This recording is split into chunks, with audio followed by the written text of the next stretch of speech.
Bonsoir à vous toutes.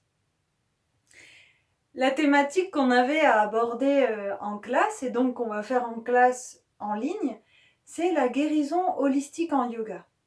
En fait, on a vu les 5 corps et en yoga, on estime qu'on va devoir prendre soin, un petit peu comme les Chinois le font, c'est-à-dire entretenir, prendre soin des 5 corps petit à petit. Ne pas attendre, par exemple, que le genou soit complètement limé, bousillé pour aller voir le kiné, l'ostéopathe, pour aller voir son médecin, pour faire des massages. Donc on va considérer les corps un à un. D'abord, le corps physique. Et pour le corps physique, on va avoir numéro 1, n'oublions pas qu'il s'agit d'Annamaya Kosha, numéro 1, la nourriture. Donc numéro 1, faites attention à votre nourriture et cette période spéciale, tout particulièrement, est une période où vous allez pouvoir reconsidérer votre nourriture, c'est-à-dire apprendre à cuisiner ce qui est bon pour vous, apprendre à mâcher plus lentement chacune de vos bouchées, apprendre à cuisiner équilibré, apprendre à remercier pour la nourriture que vous avez. Aussi, toutes les méthodes qui vont être préventives et d'entretien vont être privilégiées en yoga. Je cite par exemple le sauna, il y a également bien sûr le yoga, donc l'activité physique en yoga, une activité physique régulière telle que marcher, courir, attention à vos genoux. Mais en fait, on va prendre soin très régulièrement du corps physique, même si c'est par des micro-pratiques, telles que vous savez la danse de Shiva, où on va bouger toutes les articulations, où le corps va conserver une mobilité globale. Donc, il va y avoir en yoga l'entretien du corps. Et l'entretien du corps, on va pouvoir utiliser des produits naturels pour rééquilibrer. Par exemple, je pense aux fleurs de Bach. Les fleurs de Bach vont être l'entretien du corps émotionnel. Et le corps émotionnel, lui, il va falloir que vous appreniez à vous connaître vous-même pour savoir quelles émotions vous traversent. Par exemple, dans une période de doute, où vous doutez tout, où vous êtes indécise, eh bien, il faut savoir qu'il y a une fleur de Bach qui va vous correspondre. Et les fleurs de Bach agissent au niveau émotionnel, au niveau de l'intelligence émotionnelle. Donc, je vous invite à regarder Bach, un docteur qui a mis à la disposition de tous un tableau pour utiliser ces fleurs de Bach. En général, c'est des traitements de 3 semaines. Et pour ma part, ça marche très très bien. Donc là, c'est au niveau émotionnel. On a aussi parlé du niveau émotionnel, de savoir reconnaître ses émotions. Et puis, je vous invite en ce moment tout particulièrement à utiliser la technique où on s'assoit avec l'émotion,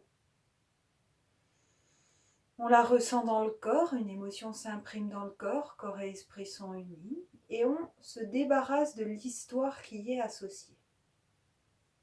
Et puis on reste avec la sensation physique. Vous plongez dans la sensorialité, donc l'émotion, qui aura eu le droit de vivre en vous, de s'exprimer, va tranquillement s'éteindre. Donc voilà au niveau émotionnel en yoga, on ne va pas rejeter les émotions, mais on va les vivre sans en faire un drame. Donc l'idée c'est de ne pas en faire un drame.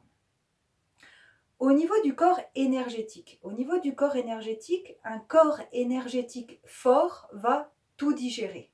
C'est-à-dire va digérer les émotions, va digérer les événements extérieurs difficiles. Et pour nourrir notre corps énergétique, eh bien simplement, on va pouvoir faire du yoga pour faire circuler. Donc, les salutations au soleil, une petite séance de yoga, ça va faire circuler l'énergie dans votre corps. Simplement, par exemple, vous voyez dans la vie, quand l'énergie est stagnante, c'est-à-dire, par exemple, vous mangez trop, ou vous venez de vous réveiller d'une sieste, eh bien, l'énergie stagne. Vous sentez, vous êtes grognon, vous n'arrivez pas à avancer. Ben, ça, c'est juste de l'énergie, pof, stagnante. En fait, quand on la fait bouger, simplement par le yoga, ça peut être aussi par le sport. Le yoga spécifiquement, les postures vont mettre en mouvement l'énergie, donc ça va être vraiment une nourriture du corps énergétique. Eh bien, notre corps énergétique va être sain et un corps énergétique sain va résister. Alors, En yoga, on dit que Manipura Chakra, donc c'est le feu. On comprend bien, le feu brûle tout. Si vous travaillez beaucoup votre Manipura Chakra, vous allez être résistant. Résistant, c'est d'actualité au virus, ou plus résistant aux maladies. Par exemple, notre professeur nous a dit que une personne qui fume beaucoup et qui boit, peut vivre jusqu'à 90 ans, simplement parce que son Manipura est fort, en fait. Si son énergie ici est forte, eh bien, il va pouvoir tout digérer, en fait. Il va pouvoir brûler toute énergie stagnante ou négative qui attaquerait son système. Donc, j'ai pris un peu, pas dans le bon ordre, on a fait physique, on a fait émotionnel, énergétique, et il reste le niveau mental. En fait, on sait très bien que le corps et l'esprit sont reliés et que si vous laissez entrer des pensées de peur ou des pensées négatives dans votre mental, ça va avoir un effet sur le corps en entier. Prenons par exemple l'anxiété. L'anxiété va tendre votre corps en fait et utiliser beaucoup d'énergie. Et c'est là en fait qu'il va y avoir des inflammations ou qu'il va pouvoir y avoir des dommages faits à votre corps par l'esprit.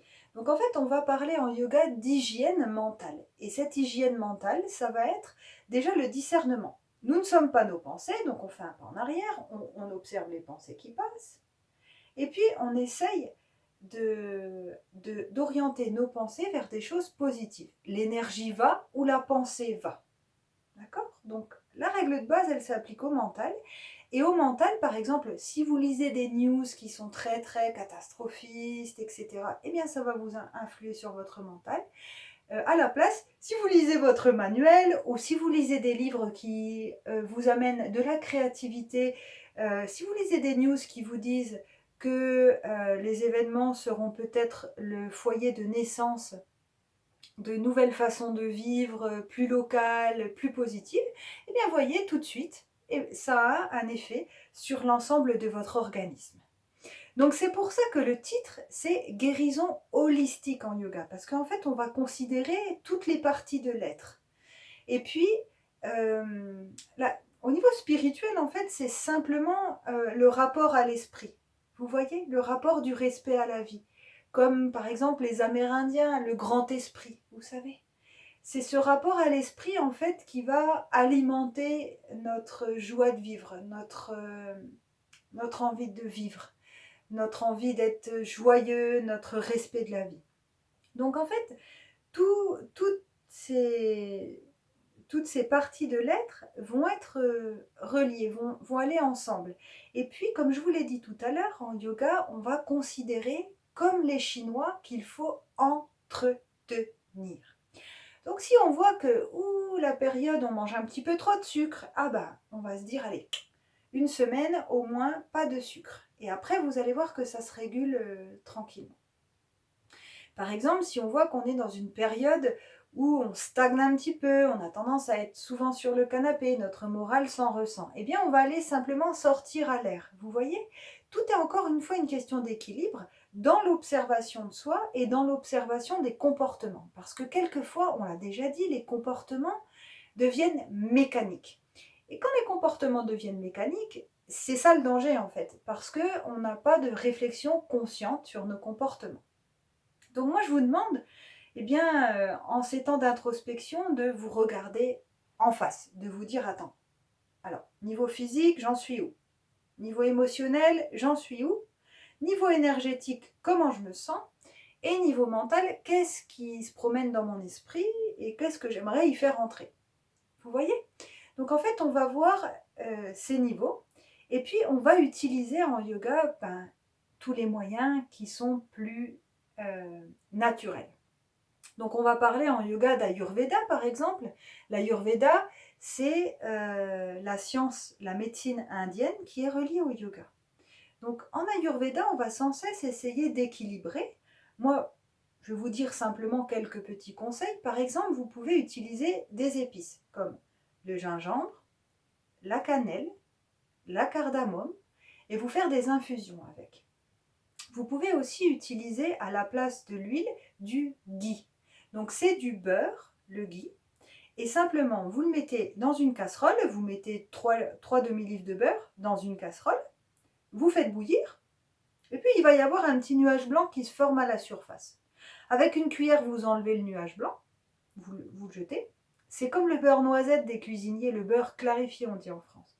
Donc vous enlevez le blanc, la petite mousse, et puis vous attendez que ça devienne complètement transparent, comme de l'or.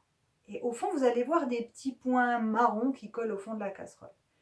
Donc une fois qu'il n'y a plus de mousse et que c'est transparent comme de l'or, eh bien vous prenez une petite passoire, vous passez votre beurre que vous mettez dans un bocal et vous avez votre ghee. Le ghee se conserve hors du frigo. Et puis, en Ayurveda, en fait, on dit le plus important, c'est ce qui huile la tuyauterie. Donc, le ghee, c'est important. Ou alors, les huiles que vous prenez bio, première pression à froid. Donc, en Ayurveda, il y a plusieurs tempéraments. Donc, pour savoir notre tempérament, il va falloir qu'on fasse un test. Et en fait, on équilibre le tempérament. Par exemple, un tempérament de feu, évidemment, il ne va pas falloir que le tempérament de feu rajoute sur son tempérament de feu du piment, du café et tout ce qui augmente le feu. Il va falloir équilibrer. Donc, on va équilibrer avec des produits crus, avec des produits plus frais et ça rééquilibre. Donc là, c'est juste une notion rapide. Hein.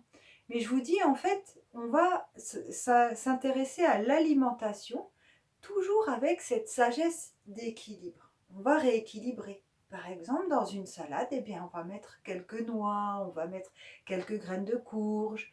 Et puis, on va chercher à ce que notre alimentation s'enrichisse, soit variée et équilibrée. Donc, c'est un travail qu'on va pouvoir faire ces temps-ci de confinement. Donc, la réflexion sur l'alimentation. Donc ensuite, il y a plusieurs choses qui sont privilégiées en yoga en termes de prévention. Donc bien sûr, on fait circuler l'énergie avec les cours de yoga. Ce qui est intéressant, c'est quand on pourra sortir le sauna, les huiles essentielles, les fleurs de Bach, ostéopathie, kinésithérapie, shiatsu, les massages et automassages. Ça, c'est important, les massages de pieds notamment, sous les pieds. Essayez de vous masser les pieds le matin, vous allez voir, ça fait grand bien avec les pouces, juste dans le creux qui est en dessous des monts des orteils. Donc vous massez un petit peu le dessous de pied le matin et vous voyez ce que ça vous fait, ce que ça vous apporte. Donc vous avez sur la liste, sur votre manuel, toute une liste de guérison holistique qu'il faut comprendre, voilà, avec ces deux notions. La notion d'entretien d'une part et la notion des 5 corps d'autre part. Donc en cette période, moi ce que je vous conseille, c'est la vitamine C, l'huile essentielle de tea tree que vous pouvez prendre en inhalation. Vous pouvez aussi ingérer de l'huile essentielle de thym sur du miel, une goutte, vous l'ingérez. Travaillez votre Manipura, parce que le Manipura, c'est la joie, c'est la force, c'est le feu qui vous aidera à résister quand le moral baisse un petit peu. Et surtout, développer votre créativité.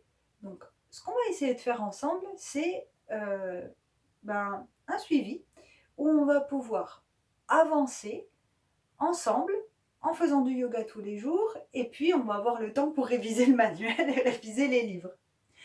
Je vous ai envoyé également un message au niveau de l'énéagramme. Donc, l'énéagramme, ça vient d'une personne qui s'appelle Gurdjieff et lui, en fait, son domaine d'étude, c'était les philosophies orientales. Il a développé une théorie qui s'appelle le 4e chemin, une théorie où en fait on récupère notre conscience au lieu de devenir un animal mécanique. Et l'énéagramme nous permet de récupérer notre conscience dans le sens où il y a 9 types de personnes. Ah, c'est pas pour mettre dans des cases, mais c'est pour comprendre en fait le moteur. On en a déjà parlé, il me semble, sur lequel on fonctionne. Donc le moteur mental, émotionnel, instinctif. Et en fait, si vous comprenez votre type énéagramme, vous allez comprendre vos qualités, vos défauts. Et surtout, vos tendances. Vos tendances. Donc, c'est encore une question d'équilibre. Par exemple, Le type numéro 7, l'enthousiaste, et ben, sa tendance, c'est en faire, encore, aller dans tous les sens. Et du coup, en fait, si on se connaît en tant que 7, et ben, il va falloir aller à la tempérance, qui va équilibrer les choses. Donc, voilà pour le cours d'aujourd'hui sur la guérison holistique en yoga. Je vais améliorer, j'espère, au fur et à mesure. Et le asana d'aujourd'hui, c'est Gomukhasana. Donc, Gomukhasana, c'est le asana qui s'appelle la tête de vache. Je vous expliquerai pourquoi la tête de vache. On l'a déjà fait quand on a fait les asanas polaires. Et en fait, cet asana va nous permettre d'ouvrir au niveau des épaules, de replacer bien les épaules, et puis d'ouvrir la place au niveau de la cage thoracique pour pouvoir permettre aux poumons de respirer entièrement. Ça augmente aussi la sensibilité au niveau des tétons et ça augmente l'ouverture d'anahata des deux côtés, de façon polaire. Donc à gauche, ça va augmenter la compassion. La compassion à gauche, c'est-à-dire la compréhension. Pareil, dans les événements aujourd'hui, on peut augmenter la compréhension et le non-jugement. Et puis, à droite, ça va augmenter la générosité, le don de soi. Donc, Anahata, c'est le don de soi sans rien attendre en retour. Attention, n'attendez jamais rien en retour. Ça ne sert pas. Juste, on fait les choses en tant qu'être conscient de la façon dont elles doivent être faites. Donc, pour travailler Gomukhasana, on va pouvoir prendre le bras, donc d'abord le bras gauche, et puis vous voyez, je prends ma main et je vais tirer un petit peu en arrière d'un côté, et puis l'autre de l'autre. Un petit peu, un petit peu. Et puis, au niveau des jambes, donc on a les jambes comme Vajrasana, comme la posture du diamant. Donc, je m'assois et j'ai les jambes dans la posture du diamant. Donc, vous pouvez vous mettre comme il convient, hein, avec un coussin. Mettez-vous correctement. Attention, les orteils derrière ne se touchent pas. Et puis, ce qui va se passer, vous allez voir mon asymétrie à ce niveau. Ce qui va se passer, c'est que on va lever le bras gauche d'abord, et puis la main droite va essayer d'aller attraper la main gauche. Si la main gauche n'arrive pas jusqu'à la main droite, on va utiliser un strap. Vous pouvez utiliser un foulard ou ce que vous avez à la maison. Et puis, on va tout simplement essayer de joindre les deux parties.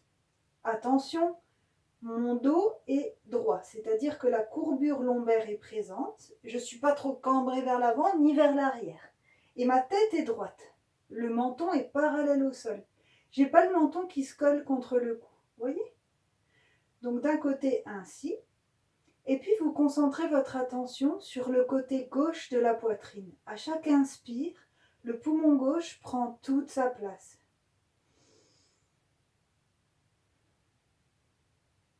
Et puis de l'autre côté, ensuite on fait le côté droit. Donc, vous voyez? Pour ma part, c'est asymétrique. Donc quand on arrive à toucher les mains, ça donne ça. Voilà. Vous relâchez tous les muscles qui ne sont pas nécessaires à la posture. Attention à vos yeux, attention à vos mâchoires, attention aux épaules. Et puis, on veut que la tête soit droite. Donc, qu'elle ne soit pas penchée comme ça, ni le menton comme ça. La tête, en fait, est bien droite. Et vous imaginez que le poumon prend toute sa place au niveau de la poitrine. Donc, voilà pour Gomukhasana.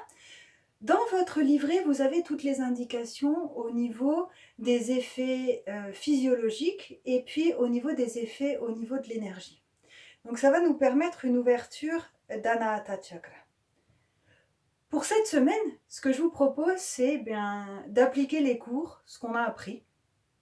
Donc de faire 2 salutations au soleil, ensuite les échauffements tels qu'on les a appris, et puis ensuite vous avez la série à faire. Donc la série, Padahastasana, Tadasana, Agnisaradauti, Trikonasana.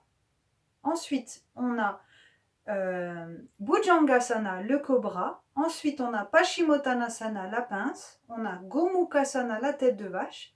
Et ensuite, on a Vajrasana. Vous pouvez terminer par une méditation musicale sur Ajna Chakra. Et n'oubliez pas la relaxation finale. On se voit sur Zoom. Namasté.